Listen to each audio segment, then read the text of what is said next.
I have concluded in my 30 years of research that the human race is indeed a hybrid race. The evidence is literally overwhelming. And if you dig into it and you study it and you evaluate it seriously, you reach the same conclusions.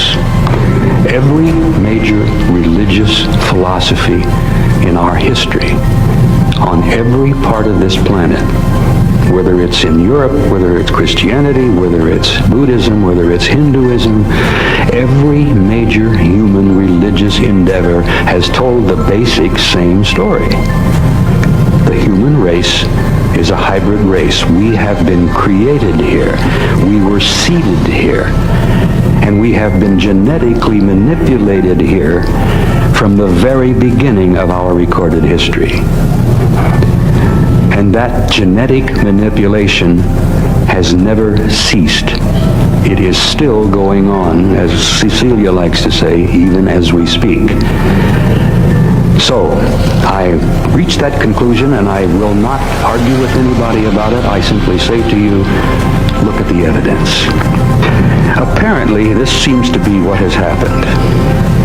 Several 100,000 years ago, an intelligent race from somewhere else out there came by the planet, knew of the planet, stopped at the planet, and found a developing form of life here. Now, there are theories that the original seeding itself was done by an intelligent race from other places. But some of the theories have stated that this advanced intelligence was on an excursion, a trip, and they stopped off here and found a developing form of life and decided to manipulate that developing form of life into a higher form. And they've been involved in that off and on, but continually, for at least 100,000 years. When I studied anthropology some years ago, I always wondered why poor old Neanderthal suddenly disappeared in terms of time, a few centuries. And this new form, completely new form, which we call Cro-Magnon, appeared. What happened to poor old Neanderthal? Who is Cro-Magnon? We'll look around the room. You'll see Cro-Magnon here right today. But in terms of geology, in terms of anthropology, in terms of evolutionary theory, none of that seemed to make a lot of sense. You don't have evolution working that fast. Then there were other little curious things taking place. Why, about 5000 BC in Sumer, did all kinds of things happen at once? A literal eruption of civilization taking place in the Euphrates and Tigris and Euphrates valleys. I mean, civilization blossomed and bloomed almost overnight. The people were taught, or they learned, agriculture, irrigation. They built cities. They knew how to plant farms. They knew how to harvest. They knew how to develop intricate governmental systems. They developed a military idea. They developed a very intricate theological and philosophical philosophy. And where did this all happen? Why did it all happen literally overnight? Well, Zecharia Sitchin, in his absolutely monumental work, clearly has the answer. In the great Sumerian tablets, in the cuneiform tablets, which preserve the complete history of the Sumerian people, the evidence is all there.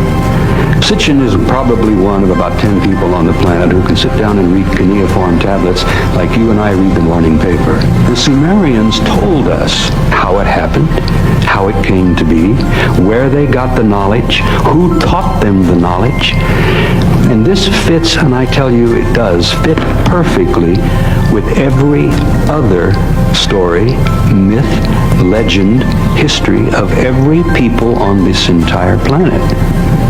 The human race is a hybrid. We were seeded here, and we have had what I like to call an intimate interrelationship with high technology, advanced intelligence for hundreds of thousands of years.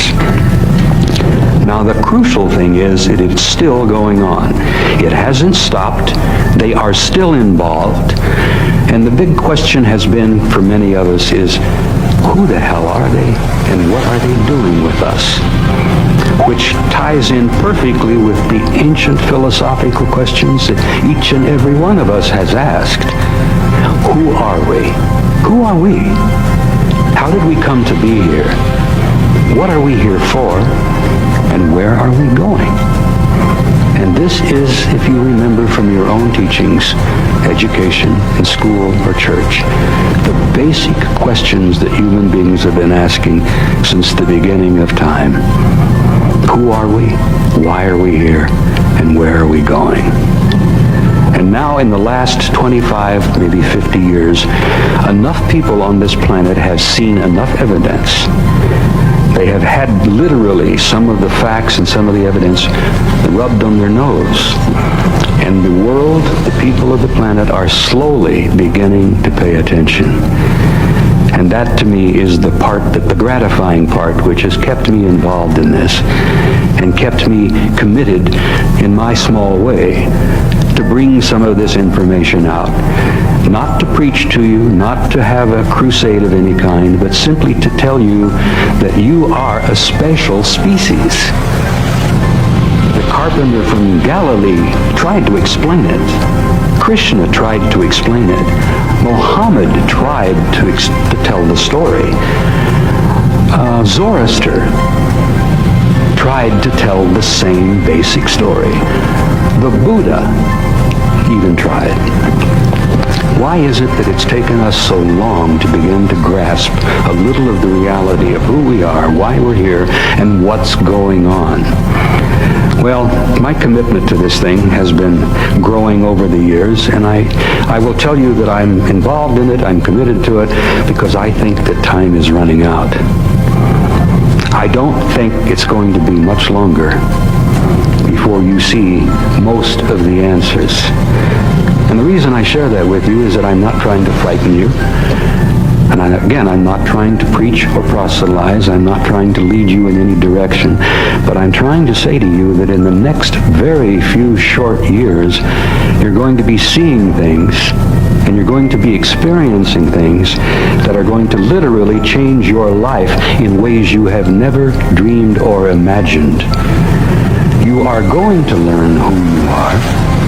You're going to find out why you're here, and you're going to find out where you're going.